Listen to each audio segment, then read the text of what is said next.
Fala galera, se não é inscrito, inscreva-se, se possível deixe o like e compartilhe o nosso canal. E se tiver interesse em concorrer carros, iPhone, prêmios em dinheiro, entre no nosso site carrosdohenrique.com.br e lá no Instagram, @carrosdohenrique.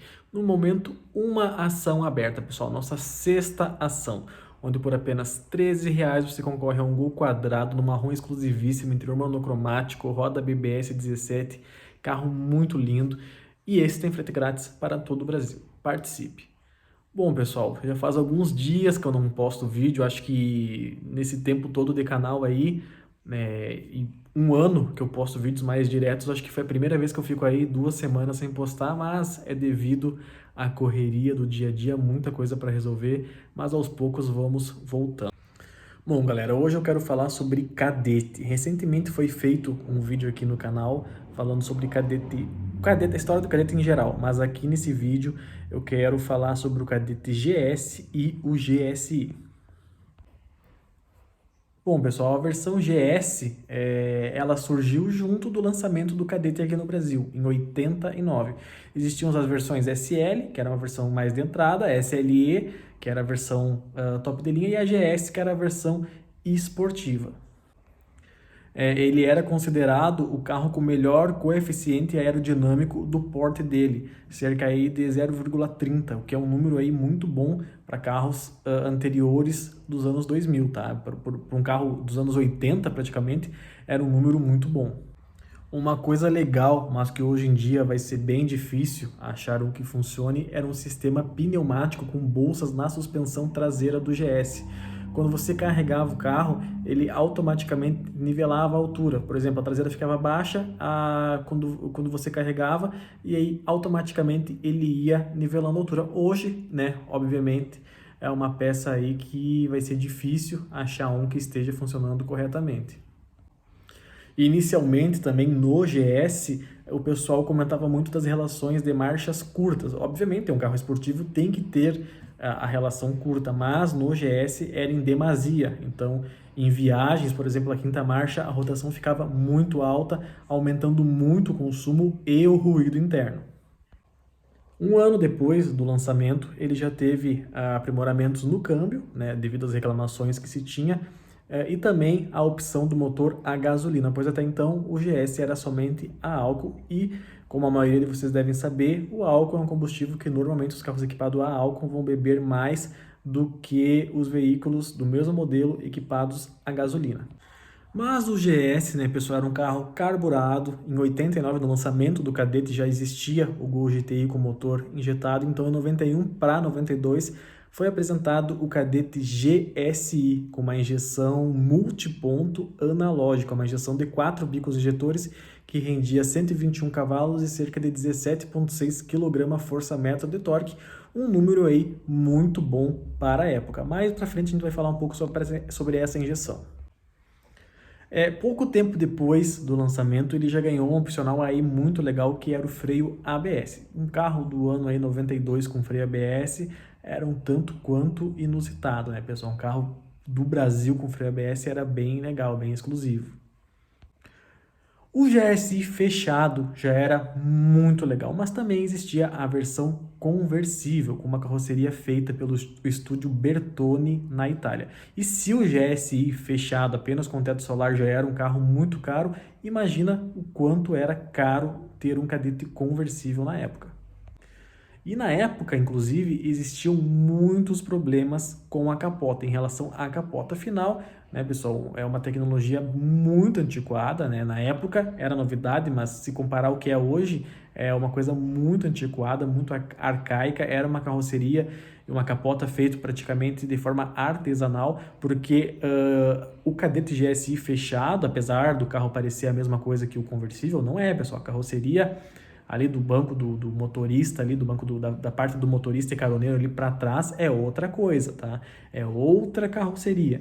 Então, era feito de forma praticamente artesanal e existiam problemas relacionados a infiltrar água, a encanar vento na capota, a torção da carroceria, porque como um carro conversível ele não vai ter a coluna B e C, então a parte estrutural de baixo ali tem que ser reforçada. E como eu falei agora há pouco, a tecnologia da época não permitia que tivesse aí uma forma de evitar essa torção de carroceria como tem nos conversíveis atuais. Então, não estou querendo desmerecer o carro, tá, pessoal? Não é isso, óbvio que não. Mas sim, tanto o Escort XR3, que era o concorrente direto dele da época, quanto o conversível, né? Quanto o Cadete GSI conversível, sofreu muito com essas questões. Parte dele ia para a Itália para ser montado lá e alguns meses depois vinha para terminar de ser montado aqui como conversível. Então imagina o custo disso na época. Em 94 para 95, o Cadete GSI saiu de linha, tanto o conversível quanto o fechado, sendo substituído pelo Cadete Sport, que nunca fez o sucesso nem de perto do que o GSI fez.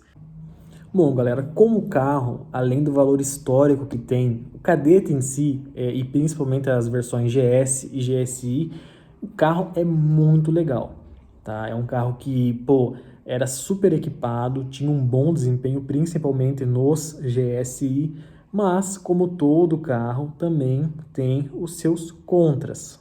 Um contra aí do GSI é a injeção, pessoal. É uma injeção que faz o carro ter uma potência ok, né? Tem 121 cavalos, uma potência bem interessante, mas é uma injeção que hoje ela é uma injeção, na época também já era, mas é difícil algumas manutenções, tá? É uma parte aí um pouco chata nesse carro. Inclusive, o Monza Classic SE, eu até descobri isso há pouco tempo, porque eu fiz um vídeo mostrando um Classic SE e eu achava que todos os Monzas Classic SE usavam a mesma injeção do Cadete GSI, injeção de 4 bicos, eu esqueço sempre o nome dela, é L-E-trônica, alguma coisa assim. Mas não, na verdade no Monza Classic SE essa injeção era um opcional. Um abraço aí meu irmão Guilherme, que era o proprietário do Monza e que também me falou desse fato. Eu não sabia, achava que todo Classic SE vinha com a injeção do Cadete GSI, mas não. Tanto que o dele era a injeção normal, a injeção aí EFI de um bico só que rendia 110 cavalos. Então, no caso do Monza, né, a EFI rende 110 cavalos, quando é 110 cavalos é a injeção normal dos outros Monzas e Cadete, enfim, e quando é um Classic SE de 121 cavalos é a mesma injeção do Cadete GSI. Mas no caso do Cadete e do Monza com essa injeção é um tanto quanto problemático, tá, pessoal, realizar aí algum tipo de manutenção nessa parte se der algum BO, entendeu? Não é tão fácil como é a injeção EFI e a injeção MPFI dos últimos cadetes, que é exatamente o mesmo motor e injeção dos Vectra, tá? Que daí é a injeção MPFI com 110 cavalos também. Apesar de ser 4 bicos, a potência é a mesma da EFI. Então aí já é uma coisa um pouco chata nos cadetes GSI, a parte de injeção. Outra questão um tanto quanto delicada no GSI é painel, pessoal. Painel digital, algum problema, que dê qualquer coisinha ali que apagar e tal, vai ser um tanto quanto difícil você conseguir um eletricista capacitado a mexer nessa parte. Parte de acabamento, pessoal. Como eu sempre falo nesses carros, assim, parte de acabamento vai ser uma coisa muito delicada. Vai ser difícil você achar itens que são exclusivos dele. Exemplos, lanternas traseiras, tanto a do GS quanto a do GSI são exclusivas deles. Para-choque, exclusivo dele. Alguns itens internos vão ser exclusivos deles. Talvez alguma versão que outra da Ipanema, aí teve aquela Ipanema Sol, Ipanema Wave, enfim, compartilha alguma coisinha que outra, mas é mínimo, pessoal, é mínimo mesmo, tá? Então, quando você vai comprar um carro desses, se atente a acabamento. Tem que estar o mais íntegro possível. E banco recaro, porque banco recaro saiu no Gol, saiu nisso, saiu naquilo. Beleza, saiu. Mas vai ver quanto é um jogo de banco recaro hoje. Vai ver o quanto é difícil achar um tecido original de um banco desses. Então também tem que ser o mais íntegro possível, tá, pessoal? Nessa parte aí. Consumo, pessoal, esses carros com motor 2.0, família 2 da GM, eles não têm um consumo aí muito favorável mesmo, tá? Mas eu acho que dificilmente alguém vai comprar um GSI para usar no dia a dia. Eu já até falei no vídeo falando sobre Cadete que eu não aconselho tanto Justamente porque vai ser um carro aí com algumas coisas mais chatas do que o Cadete convencional. Mas, se a pessoa quiser usar, óbvio, né? Cada um faz o que quiser com o seu carro. Saiba aí que vai ficar numa cidade como a minha aqui, uma cidade com 60 mil habitantes, cidade pequena, vamos dizer assim, com um trânsito bem travado, vai ficar na faixa aí de 7 quilômetros por litro, tá? 6 a 7 quilômetros por litro. Numa cidade maior, a média melhora. E na estrada, esses carros aí fazem facilmente mais de 10 quilômetros, tá? 10, 11, 12, eles fazem aí tranquilamente, beleza? Problemas crônicos do motor não se tem, pessoal. O máximo que vai ter aí, porque esse motor, apesar da injeção, né, ser uma injeção aí um pouco mais complexa do que as injeções tradicionais do Cadete, o motor em si é o família 2, 2.0, 8 válvulas, não tem grande segredo. Pode ser ali que vaze um pouquinho de óleo na tampa de válvulas. É mais ou menos isso aí. O BO crônico dele não vai muito além disso aí, beleza? Parte de suspensão, como eu falei, né, no GS tinha aquela suspensão com bolsa atrás, isso aí eu acho que... Bom, faz muito tempo que eu não vejo nenhum GS, mas eu acho que vai ser muito difícil achar com isso, algum com isso aí original ainda hoje. O GSI, eu esqueci agora, pessoal, mas tem um amortecedor também diferente, mas não é com essas bolsas, tá? Mas é um amortecedor diferenciado, mas eu também duvido, é muito difícil achar um que esteja com isso aí original, em dia, enfim, ou que a pessoa tenha feito, enfim, isso aí vai ser um pouco difícil, tá? Essas são coisas que mudam do cadete GSI e GS para os cadetes tradicionais. Mas de resto, aí parte de bucha e tal, vai ser a mesma coisa. E como eu falei, eu também não vou dar certeza nisso aqui, mas eu acredito que sim, que possa ser usado amortecedor e tudo mais do cadete convencional no GSI, tá? Eu sei que de fábrica o GSI tinha os amortecedores diferentes dos cadetes convencionais, mas eu acredito que hoje, devido à dificuldade, eu tenho certeza que existe aí, que pelo menos a maioria dos cadetes GSI, enfim, vão estar com a suspensão igual do cadete tradicional, beleza? Teto solar, pessoal, do cadete fechado. O teto solar não tem grande segredo da manutenção, é uma manutenção normal de um carro com teto solar, né? Fazer a lubrificação, fazer a limpeza dos drenos, não tem grandes segredos. E uma facilidade no caso do cadete é que ele é um teto manual, você vai gerar uma manivela para abrir, então aí BOs elétricos não vai ter. Já no GSI conversível, aí sim, pessoal, aí é um carro, se na época, quando novo, esses carros aí já apresentavam problemas, hoje em dia, óbvio também que hoje em dia tem várias soluções, né? O pessoal, felizmente, aprende a fazer, enfim, tem milhares de soluções, mas não é tipo assim, anormal acontecer de infiltrar água, encanamento, a torção de carroceria, como eu falei antes, não tem o que fazer, o carro vai torcer mais em curvas do que um cadete fechado, tá? Mas o conversível tem que ter essa atenção aí com a capota, né, pessoal? Pelo menos fazer uma manutenção aí, fazer testes na hora de comprar o carro para ti, quando vê tá dando uma volta aí, rolê com o teu cadetão conversível, e na primeira chuva aí vai ter dor de cabeça, né? Então, dá para usar sim, claro, não é tão confiável quanto uma capota atual, né, de um carro aí dos anos 2000 para frente, mas dá para usar sim, tá? O Cadete, pessoal, o GSI, felizmente, ele não subiu tanto preço ainda, mas eu tenho um certo receio que suba o preço desse carro. Eu esperaria que não, esperaria que ele se mantivesse aí, claro.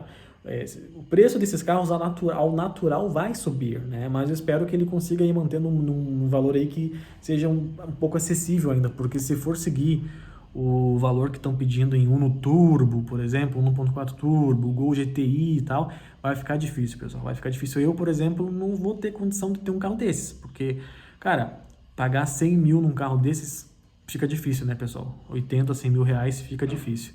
Mas eu acho aí que até uns 30 e alguma coisa aí, 40 aí num exemplar muito novo aí, eu acho viável. Mas agora esses preços estratosféricos que vários carros estão tomando, e quando eu falo, tenho vídeo falando sobre FIPE aqui no canal, eu nem tô falando de carro atual não, tá, pessoal? Que realmente isso aí o pessoal tá vendo, tô falando dos neocolecionáveis mesmo, dos antiguinhos. Tem exemplares aí que estão com preços aí que eu já não tenho mais como comprar, tá? Que já não vai fazer mais parte da minha vida. E espero que o GSI não entre nessa mesma linhagem aí e fique impossível de se comprar.